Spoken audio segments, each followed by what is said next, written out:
कर्म के साथ जागरूकता को जोड़ देना कर्म योग है। जब हम स्वयं के प्रति होश पूर्वक रहते हैं, सांसारिक कर्मों को करते हैं, तो फल बंधन निर्मित नहीं करता है। योग का लक्ष्य है कि कर्म फल से मनुष्य को मुक्त कराया जाए।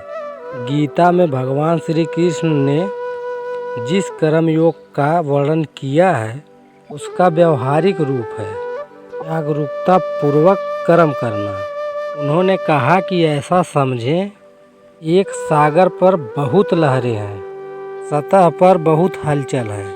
लहरें उठती हैं, गिरती हैं। इन लहरों का जो फैला हुआ जाल है, यह कर्म का जाल है।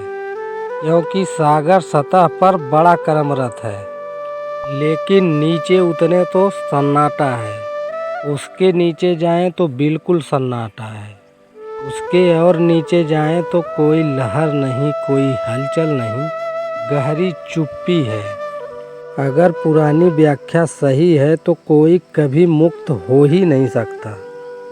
उसका कारण यह है कि कल मैंने कितने पाप किए, कितनी बुराइयां की, वे सब इकट्ठी हैं।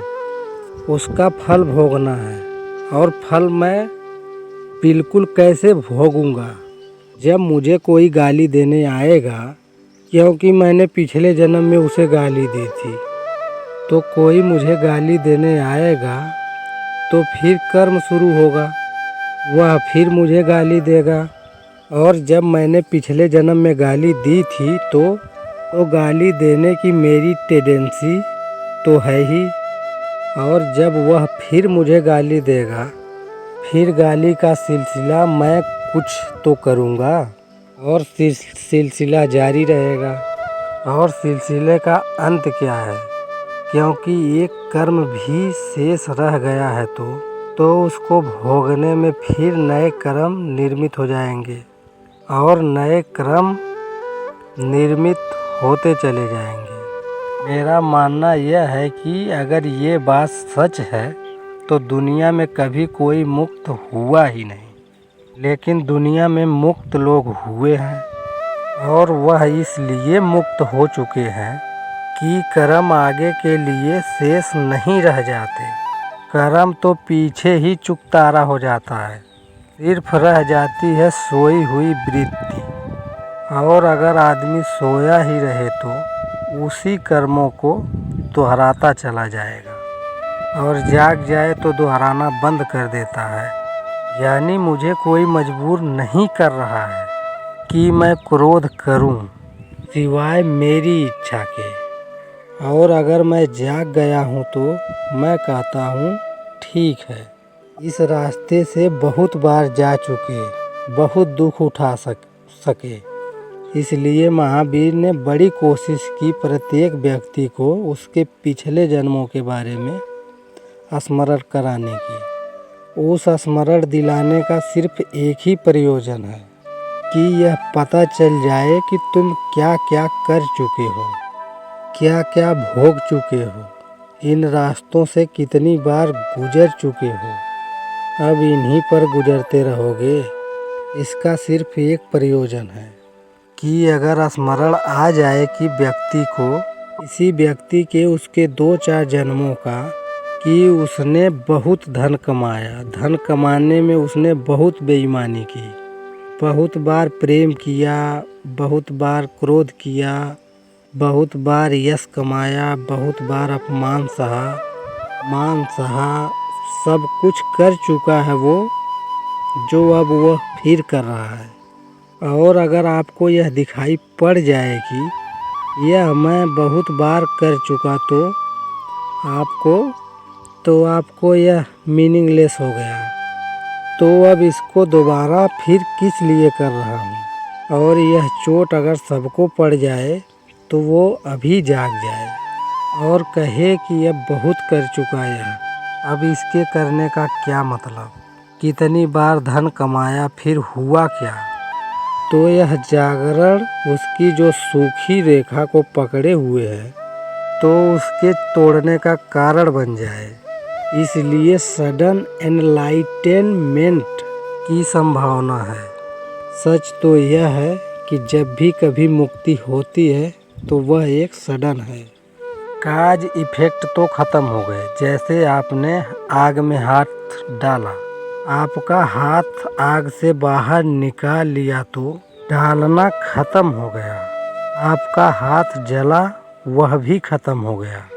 हाथ की जलन भी ख़त्म हो गई, लेकिन जला हुआ हाथ पास रह गया। जला हुआ हाथ आग नहीं, डालना नहीं। जला हुआ हाथ, मेरा मतलब आप समझ रहे हैं ना। पिछले कर्म का जो अल्टीमेट फल है वही चलाना अगले जन्म में। फल वल नहीं चलने वाला है, फल तो ख़त्म हो गया। हाथ जलने के कारण उसके हाथ पर कुछ निशान रह गए। ये जो निशान है, ना वह आग है ना जलन है। फल तो जलन था, वह तुमने भोग लिया। अब हाथ तुम्हारा जल नहीं रहा है। इसको मैं कह रहा हूँ, यह सूखी रेखा है। सिर्फ चिन्ह रह गया कि तुम्हारा हाथ जला था। नहीं, तुम फल का मतलब ही नहीं समझ पा रहे हो। फल का मतलब ही यह होता है, फल का मतलब है जलन। यह तो आपका हाथ डालना इफेक्ट था, आपके हाथ का जलना। लेकिन यह घटना घटी तो इस घटना के सूखे संस्कार पीछे रह जाएंगे, क्योंकि यह घटना आपको घटी। और आपको नहीं घटी तो आपका हाथ जला हुआ नहीं है। इस आदमी ने हाथ डाला था, इस बात की भी खबर है।